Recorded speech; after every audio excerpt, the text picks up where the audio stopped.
Survey വകുപ്പിന്റെ ചരിത്രത്തിൽ വിവിധ സർവീസ് സംഘടനകൾ ഉണ്ടെങ്കിലും വനിതാ ചെയർപേഴ്സൺ വരുന്ന ഒരു സംഘടന സർവേ ഫീൽഡ് സ്റ്റാഫ് ഓർഗനൈസേഷനാണ്. കഴിഞ്ഞ ഒരു മാസവും ഏതാനും ദിവസങ്ങളും മാത്രം തന്റെ ഉത്തരവാദിത്വം ഏറ്റെടുത്തുകൊണ്ട് കേരളത്തിലെ അങ്ങോളം ഇങ്ങോളം ഓടി നടന്നുകൊണ്ട് ജില്ലയിലെ പ്രധാന പ്രവർത്തകരെ മാത്രം ഉൾപ്പെടുത്തിക്കൊണ്ട് നടക്കുന്ന ഈ സമ്മേളനം ഓരോ ജില്ലകളിൽ നിന്നും ലിസ്റ്റ് ഇട്ട് കൃത്യമായി വിളിച്ച ജീവനക്കാരെ മാത്രമാണ് ഇതിൽ ഉൾപ്പെടുത്തിയിട്ടുള്ളത്. അതെ, കഴിഞ്ഞ 10 വർഷക്കാലം ഈ സംഘടനയോടും കേരള പ്രദേശ് കോൺഗ്രസിനോടും കൂടെ നിന്ന ജീവനക്കാരാണ് ഇന്നിവിടെ ഇരിക്കുന്നത്.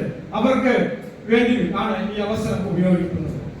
അത് ശ്രീമതി ഉഷാകുമാരി സാറിന്റെ ഈ പ്രവർത്തനത്തിന് ഞാൻ നിങ്ങൾക്കും എന്റെ പേരിലും സർവേ ഫീൽഡ് സ്റ്റാഫ് ഓർഗനൈസേഷന്റെ പേരിലും നന്ദിയും കടപ്പാടും അറിയിക്കുകയാണ്.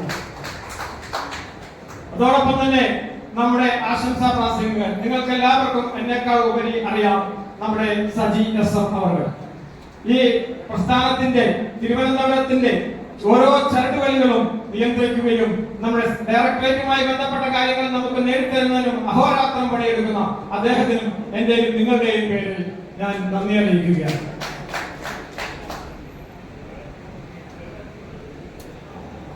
ഗംഭീരമായ സദസ്സിനെ അഭിമുഖീകരിച്ചുകൊണ്ട്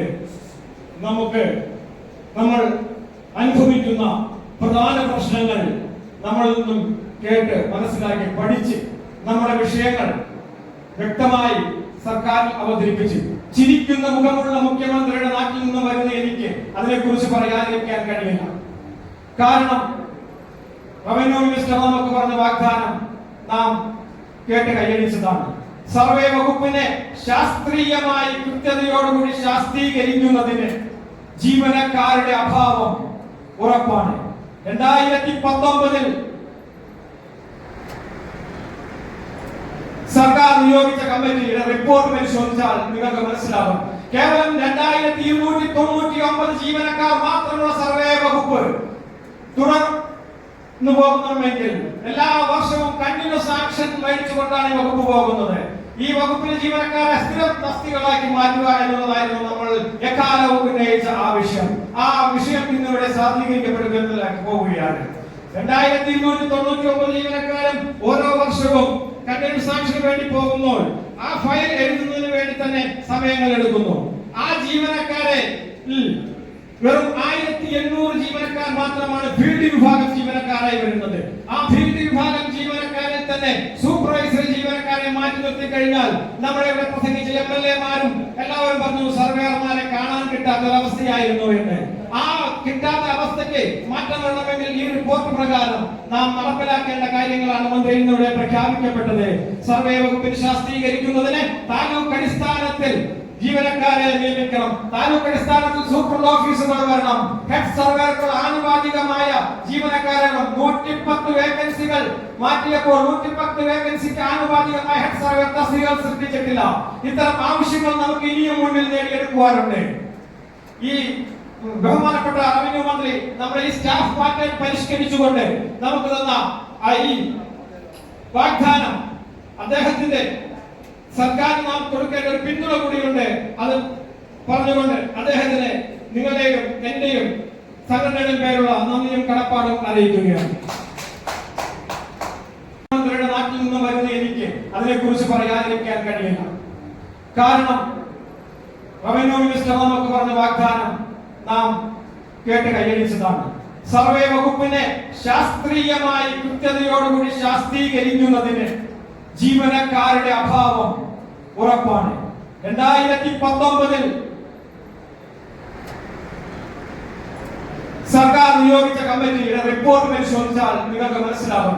കേവലം 2299 ജീവനക്കാർ മാത്രമുള്ള സർവേ വകുപ്പ് തുടർന്നു പോകുന്നുണ്ടെങ്കിൽ എല്ലാ വർഷവും കണ്ടിന്യൂസ് ആക്ഷൻ വഹിച്ചുകൊണ്ടാണ് ഈ വകുപ്പ് പോകുന്നത്. ഈ വകുപ്പിലെ ജീവനക്കാരെ സ്ഥിര തസ്തികളാക്കി മാറ്റുക എന്നുള്ളതായിരുന്നു നമ്മൾ എക്കാലവും ഉന്നയിച്ച ആവശ്യം. ആ വിഷയം ഇന്നിവിടെ സാധൂകരിക്കപ്പെടുന്നതിലേക്ക് പോവുകയാണ്. 2299 ജീവനക്കാരും ഓരോ വർഷവും കണ്ടിന്യൂസ് ആക്ഷന് വേണ്ടി പോകുമ്പോൾ ആ ഫയൽ എഴുതുന്നതിന് വേണ്ടി തന്നെ സമയങ്ങൾ എടുക്കുന്നു. ആ ജീവനക്കാരെ വെറും 1800 ജീവനക്കാർ മാത്രമാണ് ഫീൽഡ് വിഭാഗം ജീവനക്കാരായി വരുന്നത്. ആ ഫീൽഡ് വിഭാഗം ജീവനക്കാരെ തന്നെ സൂപ്പർവൈസറി ജീവനക്കാരെ മാറ്റി നിർത്തി കഴിഞ്ഞാൽ നമ്മുടെ ഇവിടെ പ്രസംഗിച്ച MLA-മാരും എല്ലാവരും പറഞ്ഞു സർവേയർമാരെ കാണാൻ കിട്ടാത്ത ഒരവസ്ഥയായിരുന്നു എന്ന്. ആ കിട്ടാത്ത അവസ്ഥയ്ക്ക് മാറ്റം വരണമെങ്കിൽ ഈ റിപ്പോർട്ട് പ്രകാരം നാം നടപ്പിലാക്കേണ്ട കാര്യങ്ങളാണ് മന്ത്രി ഇന്നിവിടെ പ്രഖ്യാപിക്കപ്പെട്ടത്.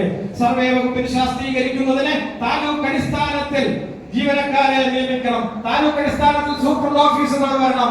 ഹെഡ് സർവേയർക്ക് ആനുപാതികമായ ജീവനക്കാരെ 110 വേക്കൻസികൾ മാറ്റിയപ്പോൾ 110 വേക്കൻസിക്ക് ആനുപാതികമായ ഹെഡ് സർവേയർ തസ്തികകൾ സൃഷ്ടിച്ചിട്ടില്ല.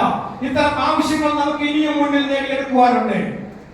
ഈ ബഹുമാനപ്പെട്ട റവന്യൂ മന്ത്രി നമ്മുടെ ഈ സ്റ്റാഫ് പാറ്റേൺ പരിഷ്കരിച്ചുകൊണ്ട് നമുക്ക് തന്ന ഈ വാഗ്ദാനം അദ്ദേഹത്തിന്റെ സർക്കാർ നാം കൊടുക്കേണ്ട ഒരു പിന്തുണ കൂടിയുണ്ട്.